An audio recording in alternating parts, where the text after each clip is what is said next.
Friends, I hope you all are very well at your homes. Now students, in previous video we have seen trigonometric equation and principal solution.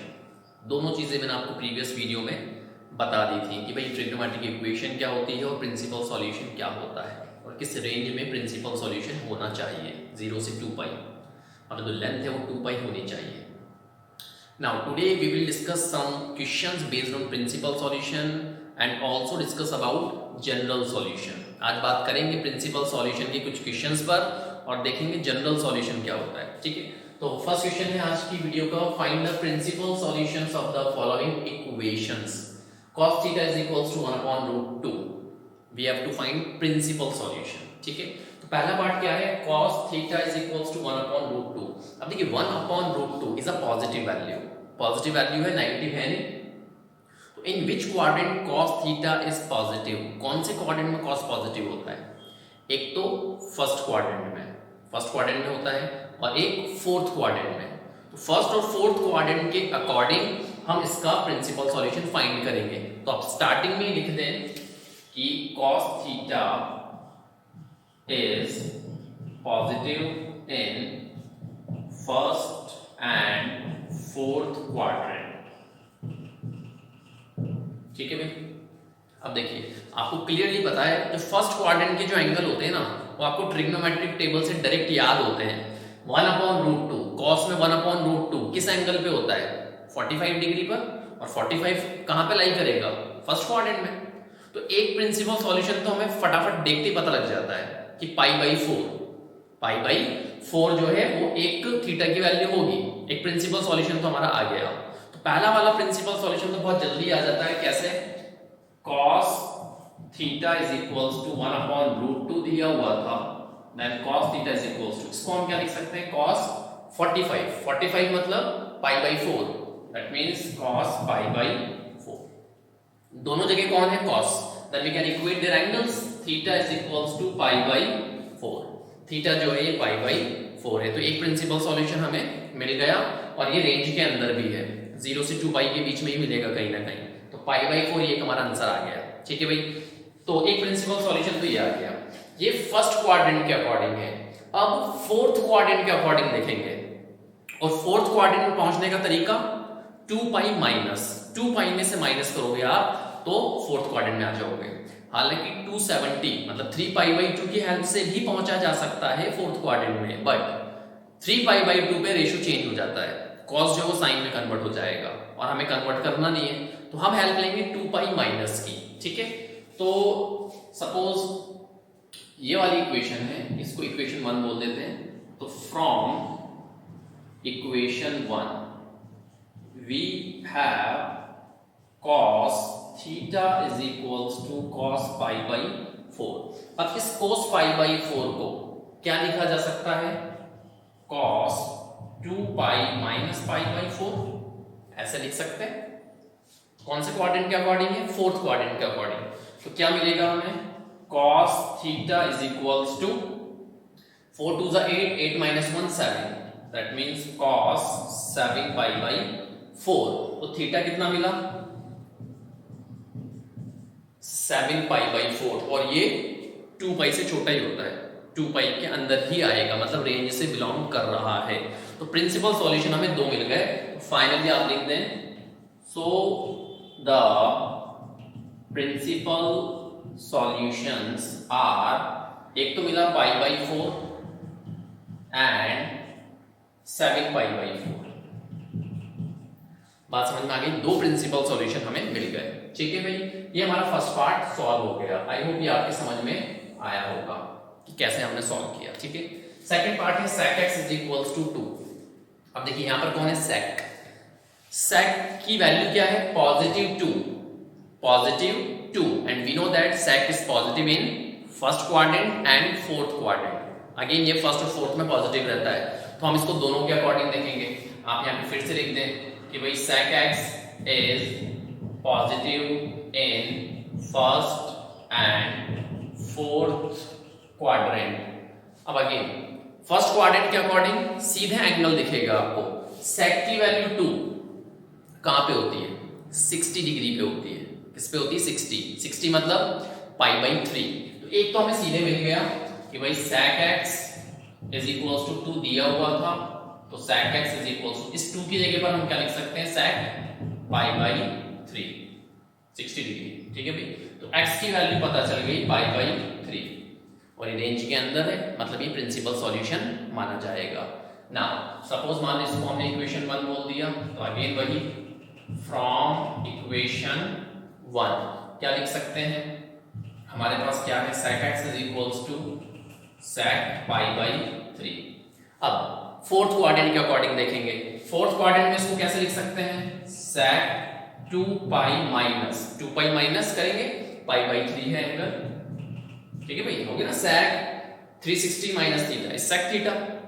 चलिए भाई, तो sec x is equals to कितना मिला, sec x is equals to 3 2 6 minus 1 5, इसका मतलब यहां से मिलेगा sec 5π/3। अगेन 5π/3 ये बिलोंग करेगा, जो प्रिंसिपल सॉल्यूशन की रेंज होती है उससे बिलोंग करेगा, तो यहाँ पे हम लिख सकते हैं x इज इक्वल्स टू 5π/3।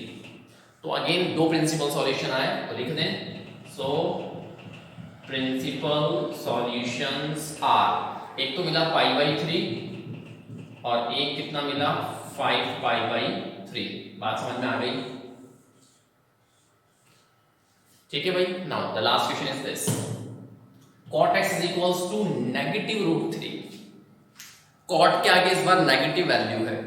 अब cot नेगेटिव कहां होता है, cot नेगेटिव होता है सेकंड क्वाड्रेंट में और फोर्थ क्वाड्रेंट में, फर्स्ट में और थर्ड में तो ये पॉजिटिव होता है, तो यहां पे आप लिख देंगे नेगेटिव कहां पे होता है, cot x is negative in second and fourth quadrant. ठीक है भाई, तो पहले सेकंड क्वाड्रेंट के अकॉर्डिंग बनाएंगे। अब देखिए, अब सेकंड क्वाड्रेंट के अकॉर्डिंग कैसे बनाया जाता है वो सुनिएगा। cot x is equals to -√3, ये तो गिवन दिया हुआ है, अब देखना ध्यान से, cot x is equals to minus, अपनी जगह पर माइनस को भूल जाए आप ये देखिए √3, cot में √3 किस पे वैल्यू होती है, 30 डिग्री पे होती है।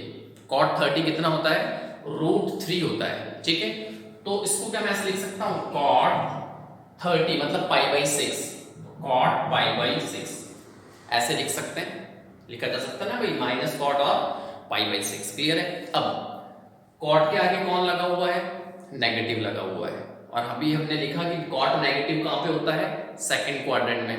सेकंड क्वाड्रेंट में पहुंचने का तरीका पाई माइनस कर सकते हैं, तो इसको क्या मैं ऐसे लिख सकता हूं, cot π-π/6। तो जब आप cot π-θ या π-π/6 करोगे तो आपको -cot θ मिलेगा। कैसे? सबसे पहले क्वाड्रेंट देखो, पाई माइनस कर रहे हो सेकंड क्वाड्रेंट में cot नेगेटिव होता है, मतलब कि नेगेटिव 180 पे नो चेंज, cot का cot रहेगा। एंगल कौन है, एंगल है π/6, तो एंगल कौन है, π/6। तो वही तो था, इसके इक्वल टू यही तो लिखा हुआ था, -cot π/6। That means it can be written as this, इस फॉर्म में लिखा जा सकता है इसको। ठीक है, हमारा काम चल गया। कैसे, cot x is equals to, ये हो जाएगा 6 - 1 5π, तो cot 5π/6। ठीक है, then x is equals to 5π/6, और ये रेंज से बिलोंग करेगा, ये रेंज से बिलोंग करेगा, 2π के अंदर ही आएगा। ठीक है भाई, तो ये तो हो गया सेकंड क्वाड्रेंट के अकॉर्डिंग। अब जरा फोर्थ क्वाड्रेंट के अकॉर्डिंग देखें, तो इधर तो बनाएंगे, चलो खैर कोई बात नहीं। cot x, यहां पे नई शुरुआत करते हैं। Now cot x is equals to -cot π/6। ठीक है, ऐसा था ना, cot x is equals to -√3 की जगह पर -cot π/6, तो यहां से मैंने स्टार्ट किया, cot x is equals to -cot π/6। अब मैं इसको बनाऊंगा फोर्थ क्वाड्रेंट के अकॉर्डिंग। फोर्थ क्वाड्रेंट के अकॉर्डिंग कैसे बनेगा, cot x is equals to minus अपनी जगह पर, सॉरी फोर्थ क्वाड्रेंट के अकॉर्डिंग बना रहे हैं ना, इसको हम लिख सकते हैं cot, फोर्थ क्वाड्रेंट में जाने का तरीका 2π माइनस, तो जैसे आप 2π माइनस करोगे तो 2π माइनस π/6, तो इसको सॉल्व करोगे तो आपको माइनस का cot π/6 मिलेगा दोबारा से। ठीक है, तो यहां से हमें क्या मिला, cot x is equals to 6 to the 12 12 - 1 11, यहां से आपको मिलेगा cot 11 पाई अपॉन 6।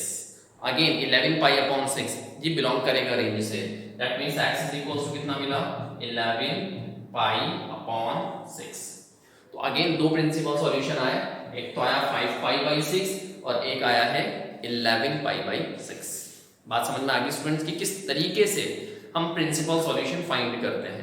ठीक है स्टूडेंट्स, नाउ अब देखते हैं कि जनरल सॉल्यूशन क्या होता है और उसको हम कैसे फाइंड करते हैं। ठीक है, उसमें भी प्रिंसिपल सॉल्यूशन यूज में आता है। ठीक है स्टूडेंट्स, नाउ देखते हैं general solution. Now students we talk about general solution of trigonometric equations. इसमें आपको तीन चीजें याद रखनी है। ठीक है, तीन से और तीन ऑटोमेटिकली याद हो जाती है। पहली चीज है, मतलब ऐसा थ्योरम है ये, for any real number x and y the solution of, कोई भी दो रियल नंबर है x और y, then the solution of sin x is equals to sin y। अगर इक्वेशन इस फॉर्म में है sin x is equals to sin y या फिर cosec x is equals to cosec y। भाई sin का रेसिप्रोकल कौन होता है? cosec। तो या तो sin x is equals to sin y वाली फॉर्म हो या फिर cosec x is equals to cosec y ये वाली फॉर्म हो, तो इसका जो जनरल सॉल्यूशन होता है वो ये होता है x is equals to n pi plus minus 1 raise to the power n into y, where n is any integer. n क्या है यहाँ पर? कोई सा भी इंटीजर हो सकता है। अब देखो इस n की वजह से ही तो इसको जनरल सॉल्यूशन बोला गया है कि n की वैल्यू कुछ भी हो सकती है। जैसे फॉर एग्जांपल मैं आपसे बोलूं भाई इवन नंबर की जनरल फॉर्म क्या होती है, तो आप क्या बोलोगे? 2n। इवन नंबर की जनरल फॉर्म 2n। अब यहां पर आपने n क्यों लगाया? क्योंकि यहां पर n कोई सा भी पॉजिटिव नंबर हो सकता है, कोई सा भी इंटीजर हो सकता है। बात समझ आ रही है? n की जगह 1 रखोगे तो 2 into 1 2 इवन नंबर, n की जगह पर आप 2 रखोगे तो 2 2 4 इवन नंबर, 3 रखोगे 2 3 6 इवन नंबर। तभी तो हम 2n को क्या कहते हैं? ये क्या चीज है? ये जनरल फॉर्म है। किसकी जनरल फॉर्म है? इवन नंबर की। तो यहाँ पर n आया ना, तो सेम वही लॉजिक है कि भाई यहाँ पर सॉल्यूशन में कौन है? n है, इस वजह से हम इसको जनरल बोलते हैं। क्या बोलते हैं? जनरल। कि n क्या है?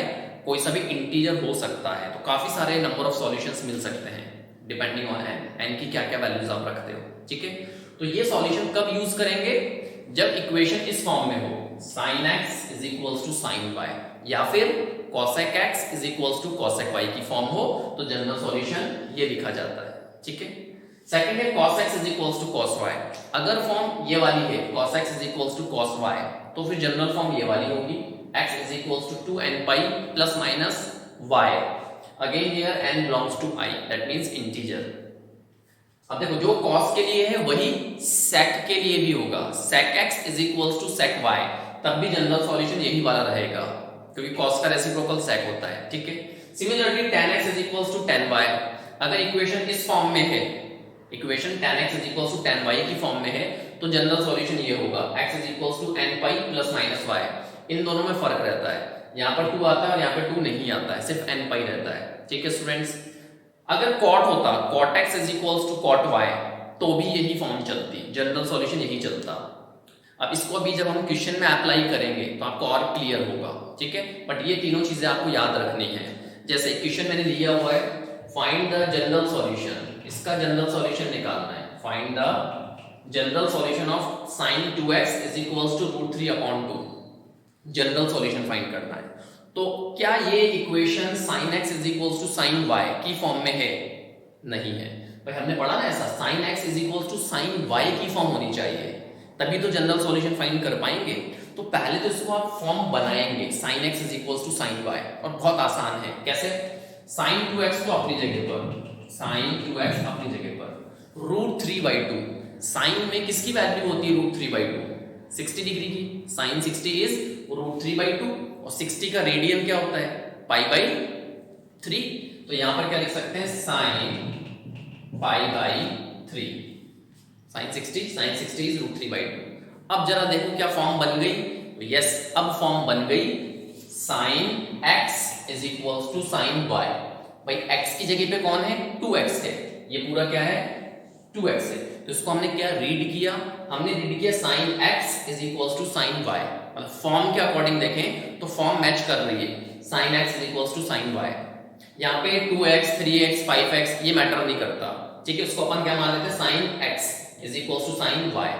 अब फॉर्म मिल गई हमें sine x is equal to sine y की, तो अब जनरल सॉल्यूशन निकालना है। तो जनरल सॉल्यूशन क्या चलेगा, ये वाला x is equal to n pi plus minus 1 raise to the power n into y।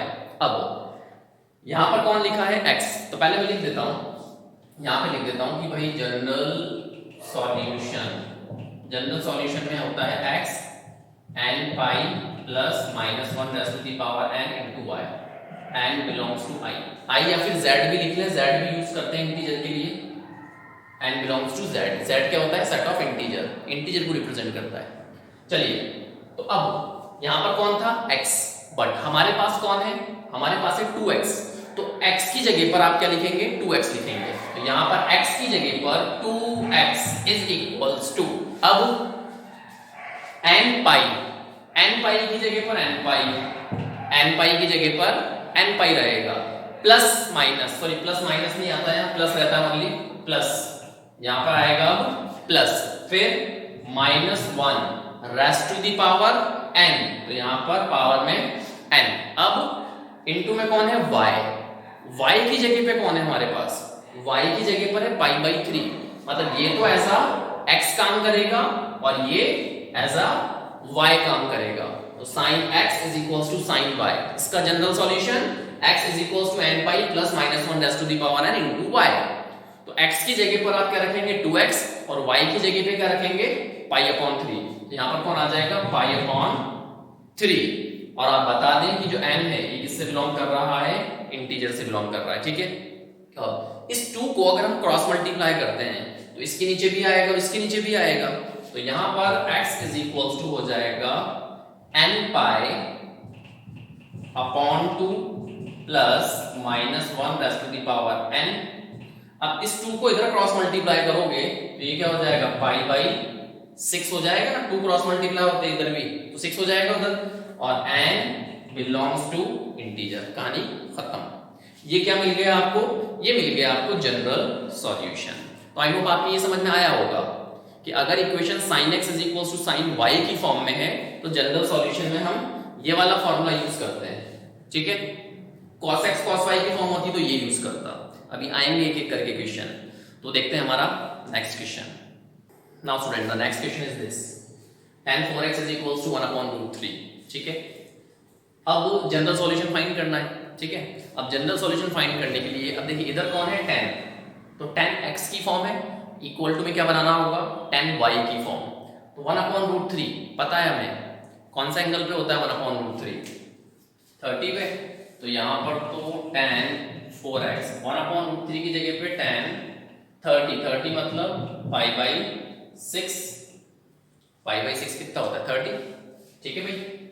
1 upon root 3 30 पे होता है, तो tan x is equal to tan y, form आ गई tan x is equal to tan y वाली। और अभी थोड़ी देर पहले मैंने बताया, तो यहां पर मैं बता देता हूं कि अगर tan x is equals to tan y की फॉर्म होती है, then x is equals to n pi plus y, where n belongs to integer. क्या होता है, n पाई प्लस y। अच्छा मुझे याद आ गया, अभी जब मैंने लिखवाया था तो मैंने प्लस माइनस लिखवा दिया था बाय मिस्टेक, तो वहां पे आप करेक्शन कर लें, tan x और tan y की फॉर्म होती है तो ओनली प्लस आता है, माइनस नहीं आता है, तो वहां पे करेक्शन कर लेना। मैंने 3 पॉइंट बताए थे ना, तो तीसरे पॉइंट में आप करेक्शन कर लें, प्लस आएगा ओनली, माइनस नहीं आएगा साथ में, ठीक है। तो ये बन गई हमारी form tan x is equals to tan y, मतलब ये एज अ x काम करेगा और ये एज अ y काम करेगा। जनरल सॉल्यूशन क्या होगा, x की जगह पे क्या रखोगे, 4x, और n पाई प्लस y की जगह पर pi by 6, where n belongs to integer, ठीक है। अब देखिए 4 है, 4 को क्रॉस मल्टीप्लाई कर दें, 4 को जैसे ही क्रॉस मल्टीप्लाई करोगे तो n pi upon 4 plus pi upon ये हो जाएगा 4 6 24, और n बिलोंग्स टू इंटीजर, ठीक है भाई। रूट 1 अपॉन रूट 3 30 पे होता है, 1 अपॉन रूट 3 30 मतलब पाई बाई 60, करेक्ट एकदम। तो ये क्या आ गया हमारे पास, जनरल सॉल्यूशन, ठीक है। अब देखते हैं हम दूसरा वाला क्वेश्चन।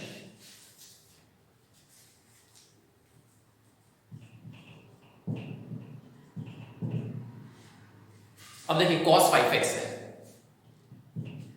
अब देखिए यहाँ पर कॉस नेगेटिव है, cos 5x is equal to -1/√2 negative value है, तो माइनस को तो गोली मारो अभी, ऐसे कैसे लिख दो 1/√2, cos में 1/√2 किस पे होता है 45 पर, मतलब कि π/4, तो अब इसको क्या लिखें cos π/4, ठीक है। बट अभी ये cos x is equal to cos y form नहीं है, क्यों? क्योंकि अभी नेगेटिव आ रहा है ना साथ में, तो नेगेटिव को आपको देखना पड़ेगा कि भाई नेगेटिव किस क्वाड्रेंट में होता है।